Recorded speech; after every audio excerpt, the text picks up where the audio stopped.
All right, good morning. So it is Friday. Thank goodness it's Friday, March the 3rd, and today we will be in the middle of Psalm 33. And so I hope you guys are having a good morning.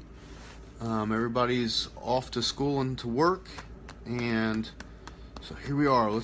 We'll jump in and we will see where it takes us. Kind of interesting this morning. So it says this, verse 10. It says, "The Lord foils the plans of the nations. He thwarts the purposes of the peoples.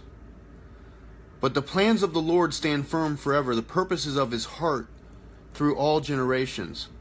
Blessed is the nations whose God is the Lord, the people he chose for his inheritance.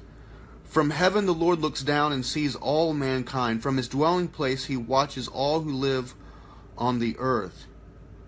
He forms the hearts of all. He considers everything they do. And no king is saved by the size of his armies. No warrior escapes by his great strength.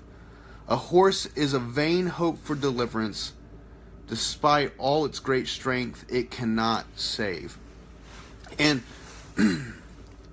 what really caught my attention this morning is the contradiction that I see myself sometimes falling into, and I often see, the people of God falling into. And that common contradiction is that we trust God with our life after death, in the sense that we ask God for his forgiveness, we ask God for his salvation, we trust that when we pass from this life, that we will be eternally seated with him in heaven.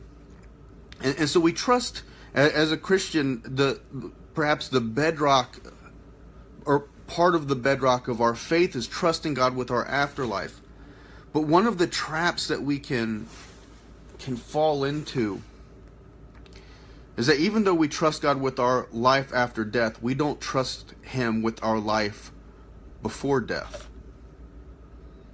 In the sense that when it comes to life today and now, we still feel the paranoia, if you will, of having to protect and provide for ourselves. And David makes this observation that even though the people make these plans and all these things, that at the end of the day, it's the purposes and the plans of the Lord that will prevail. And when David makes these observations about the peoples and the nations, he's talking about the nations that are outside the covenant relationship with God. He's talking about the other nations other than Israel at this place and time. And he's speaking as a king, and so he's talking about kings, and that kings often can rely on the strength of their armies, on the warriors that they may have, on the horses that bring deliverance for them. But how does this apply to our lives? I think I know that for myself, when I find myself faced with a problem, that one of the things that I'm quick to do is begin to research my resources to find the answers. And so perhaps it's leaning back on my experiences. Sometimes it's just, hey, I'm going to Google it, try to find an answer that way.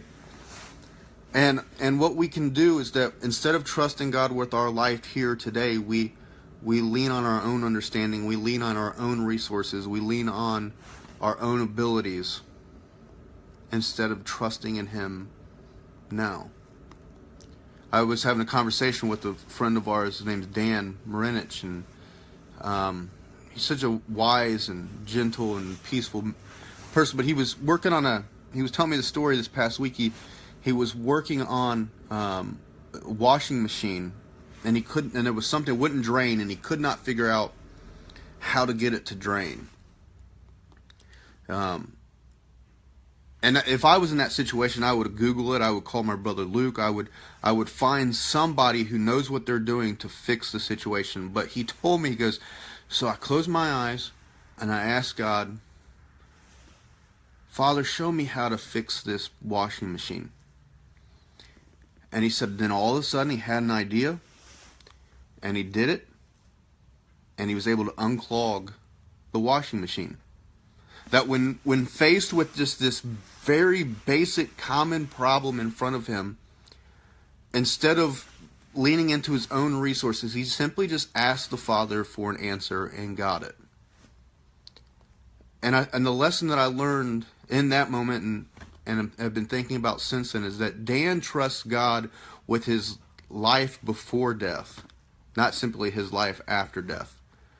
And that's something that I'm intrigued by.